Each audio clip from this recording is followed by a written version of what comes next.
Let's review how to graph points on the coordinate plane. I'd encourage you to use Desmos.com anytime you're trying to make sense of any of the math concepts, especially those involving the coordinate plane. You just press the Start Graphing button and you can graph points or lines or functions. In this case, what I've done after I pressed Start Graphing is I graphed a bunch of points. And a screenshot of what I did is attached here for you.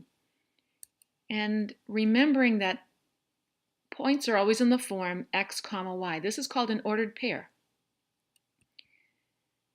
X indicates how far along the x-axis you travel, and the y is how far in the y direction you travel. The coordinate plane is broken into sections or quadrants. Quadrant 1 is the top right section where both x and y are positive. Now, just to kind of make sense of some of these things, any point that lies on the x-axis, you will notice will have a y-coordinate of 0.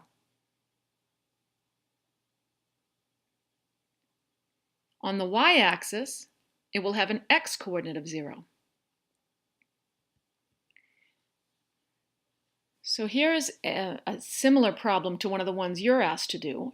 I have a bunch of points whose x-coordinates are all 4, and the y-coordinates vary, and we're asked to describe the set of all points 4, y. So I used Desmos, and I graphed these points.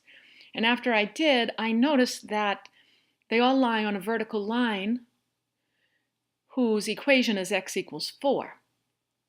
So looking at my graph, looking at my directions of this problem, I can state that the set of all points 4, y are the points that lie on a vertical line passing through the x-axis at 4.